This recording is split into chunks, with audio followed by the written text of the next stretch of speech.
The most talented person does not always get promoted. The most visible person does. And if that makes you think, but that's not me, we need to talk. So stick around.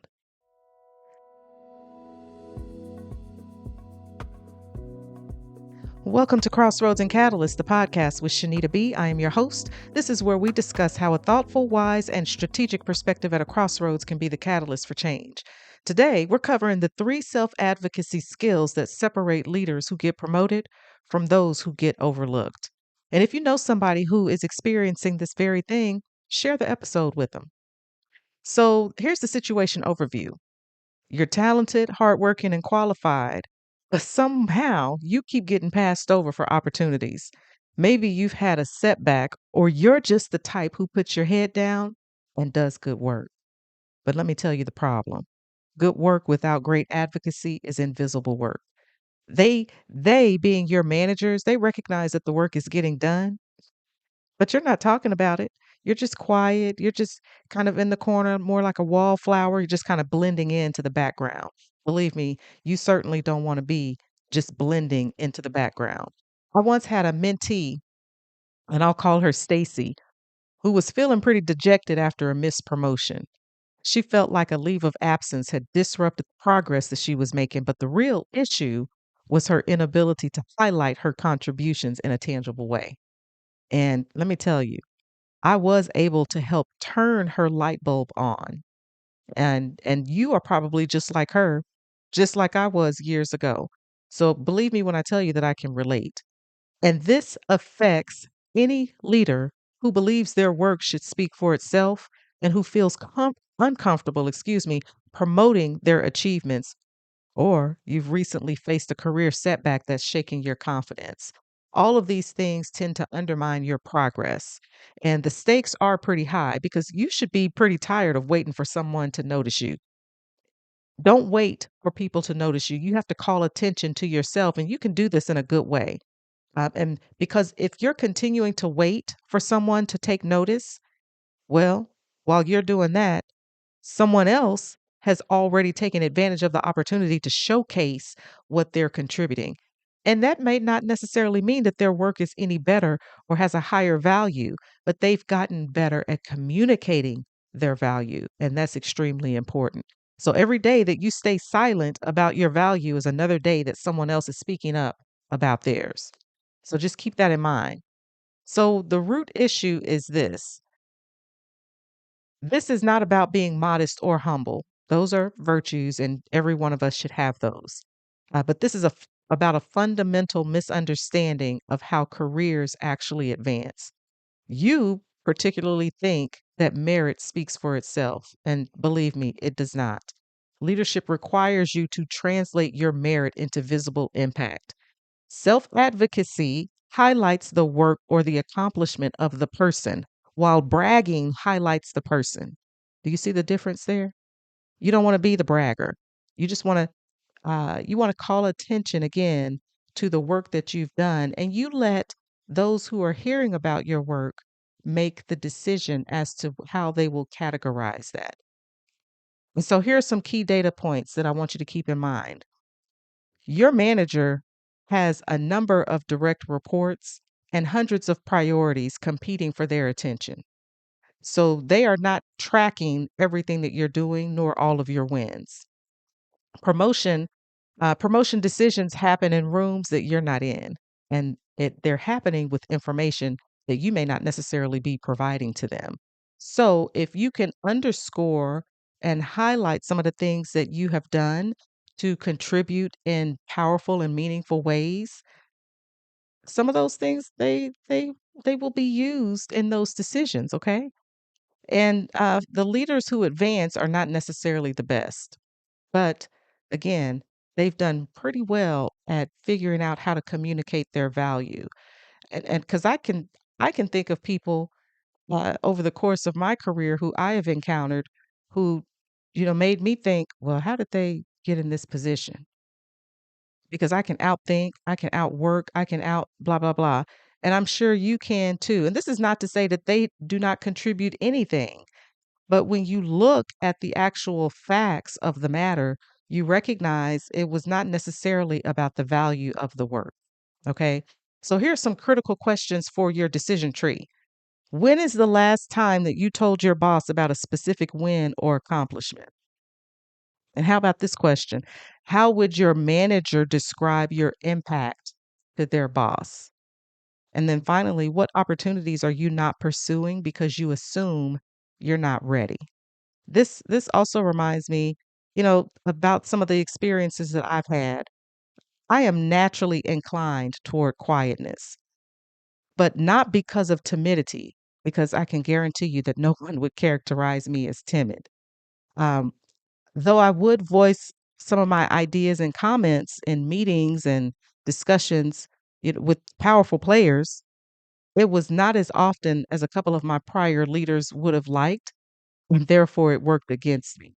And while I was getting things done and I was getting them done very well, I was not showcasing them.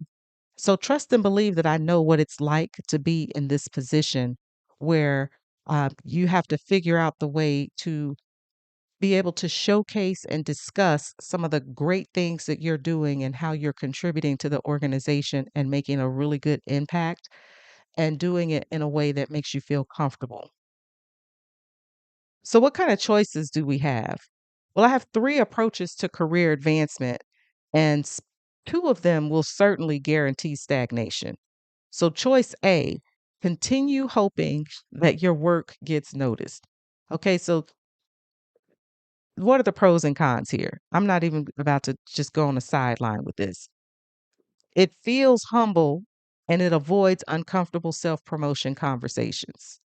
And if you frame it like that, well, you're gonna continue to remain uncomfortable. And so the con here is that it's basically going to ensure that you get overlooked while less qualified but more vocal people and maybe even less qualified colleagues advance and you don't. And so the reality here, hope is not a career strategy. So stop with the hoping. Choice B, wait for the right time to speak up. Well, this will definitely avoid risk and it certainly feels safer than asserting yourself. But the downside to this is that the right time never really comes and the opportunities pass to people who act. So while you're continuing to think, well, I'll just wait until the next time comes available. Well, there might not be a next time because that position might be moved to somebody else. And so then you have choice C. You want to master strategic self advocacy. So, what are the pros here? Well, this definitely can ensure your value is visible. It will position you for opportunities and it will build leadership presence. Okay, this is what you want. The con, and I don't really think that this is a con, but it does require you to step outside of your comfort zone and be consistent. So, for those of you who are naturally inclined toward timidity and shyness, this will definitely feel uncomfortable. But there are ways that you can do this and accomplish your very goal and get where you want to be. So the reality here is that this is how careers actually advance in the real world and you want to be a participant in the real world. You don't want to make up things in your mind and just continue down the path of, well, they should know that this is the work that I'm doing and don't they see? Well, again, people will see it and they do not mind allowing you to continue to be a workhorse, but they will call on someone else who is voicing their concerns, voicing their ideas, showcasing what it is that they're accomplishing and how they're impacting the organization and taking care of projects, and you're still being the workhorse. Hmm. Think about that. Okay, so then let me give you three self advocacy skills that I think every leader needs. Number one, own your wins. You have to document your accomplishments, and you want to do it with metrics. So if you have impacted revenue in a positive way, you want to quantify that and document it. If you have saved time on a process, document that. If you have solved some problems, indicate that. The point is that you want to document it and it doesn't have to be something that is extremely major. Oftentimes we will marginalize the good work that we do because we think that it's not important enough. Write it down anyway. Okay. And then share those wins in team meetings, in your one on ones, and in those performance reviews. And this is a thing that I think a lot of people miss because a lot of organizations require that the employee do a self assessment and the boss will do an assessment. If you have the opportunity to do a self assessment and add some comments or any type of commentary, you want to highlight some of the things that you've done. Okay, because you want that documented in your permanent record so that other leaders along the way will see, oh, they know exactly what it is that they're doing, and this is the kind of person that I want leading my team, my department, my organization. Okay, so the action here is, create those monthly wins and then document them for your manager. Even if you have meetings with them, let them know. Okay, so number two, request strategic feedback. And by strategic, you want to ask some pinpointed questions. You don't want to leave it at, well, how do you think that I'm doing? No, we want more than that. We want to know what kind of skills they think are necessary to continue to pursue promotion to the next level. Okay, be specific. And then don't just ask your boss. Ask some other sources who might be at the level where you're trying to get to, but leave the door open to understand better from their perspective what they think would be helpful. Okay? And then, you know, show some initiative and schedule some time on a regular basis. Maybe you do this quarterly. Number 3, pursue stretch opportunities.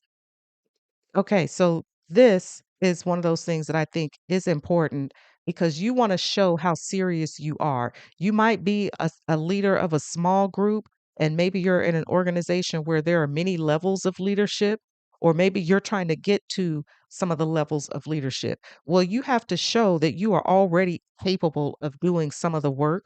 And so this is a perfect opportunity to do that. And this will require you to do some things that are outside of your current scope. But if it will help you to get where you want to be, it'll definitely be worth it. So volunteer for a high visibility project. Volunteer to work with some cross functional teams that are doing some things that are system or organization wide that would require you to work with different departments and different teams that have different disciplines. Or just ask if you can work on an assignment or a task that is a little bit more challenging than the ones that you typically do. And don't wait to be asked. Okay. Identify some of the things that need to be done and propose solutions. I cannot tell you that as a leader, this is one of the things that I love to see in my team members when they recognize that there's an issue or a problem to be solved and they come with some ideas to resolve it. That is fantastic. And I also make sure to document things like that for my team members because I want them to excel. And so those things are extremely helpful. And then, as an action item, you can identify a stretch opportunity and then make the case for it. It shows initiative. And then I'm going to give you a bonus because I think that this is important. You want to identify the decision makers and their colleagues and make an effort to make them your allies. And you can do this by just showcasing how some of the work that you do may actually impact the work that they do or their teams. Now, of course, you have to consider the context of your particular situation to figure out how that should play out. But you can do this, okay? And that will be extremely helpful to you. So we got a 30-day implementation. And so these are some things that you can do over the next several weeks to make an impact. Okay. So in that first week, I want you to create a template to document your wins and then be sure to share the wins. Okay. Week 2, schedule some feedback conversations with your manager and at least one other key stakeholder. Now you can do two, but if for those of you who are timid, at least go for one other key stakeholder apart from your manager. And week 3, identify and propose a stretch opportunity. And you might have to enlist the assistance of your manager, but just share with them what it is that you would like to do and where it is that you're trying to get in your career. Week 4, assess the responses and adjust appropriately. Okay, so here are some indicators of success. You know that you have made some improvements and it's being noticed if your manager can articulate your specific contributions and impact. That is a good thing. Here's another thing that you can look for. You realize that you're being considered for stretch opportunities and development opportunities. That can be a total game changer for you. And then you feel confident discussing your achievements and your career goals. This is something that you should not shy away from. Again, this is not bragging. This is you showing how you're contributing not only to your team, but to your department and to the organization as a whole. Uh, it is so important in organizations that as leaders that we let people know how important their role is to the greater organization. It's not simply the high titles, the people with the high titles who make the most impact. It is the people who are um, sometimes down in the weeds who are getting the work done. And if your goal is to sharpen your skill set as a leader, you want to highlight that for your team. And if you're trying to get into leadership, well, then you certainly want to be comfortable and confident in discussing some of the things that you're achieving, because again, that is a great contribution to the organization. So here's our executive summary. The bottom line is this: your career advancement is exactly up to you. It is your responsibility and not anyone else's. And self advocacy is not self promotion. It's actually a way that you can demonstrate leadership by underscoring and highlighting the things that you recognize are important, not only to leadership, but to the organization. And I would say that the risk level for this is extremely high because every day that you remain invisible is another day that someone else becomes more visible. Because again, everybody else is not stopping because you're not talking about your skills and what you've done and contributed. They're going to be showcasing what they're trying to do because they have goals and objectives that they want to meet. And so some people are better at doing this. You're going to have to learn to be comfortable. So your decision timeline is this week. You have to start doing this immediately, ASAP. Okay. So we've reached the end of today's episode. So what I want you to do is go ahead and download your 4C decision tree so that you can work through your specific challenge. And remember, being good at your job is par for the course. Being good at communicating your value, now that's what separates leaders from the high performing workhorses. You cannot afford to not take action because this can set you back considerably if you do not take action. Okay? So thanks for joining me today for this episode of Crossroads and Catalysts. And I certainly trust that this helped you. So be sure to rate the show and leave a review. And don't forget to share it with someone else who is at a crossroads. Also, if you have a story that you would like to share or a crossroads that you're navigating and you would like to discuss it with me, I would certainly love to hear from you. So send an email to me at connect@crossroadsandcatalyst.com. I will also leave a link to that in the show notes. So remember, crossroads reveal who you are, catalysts shape who you become. Every decision matters, so make it count.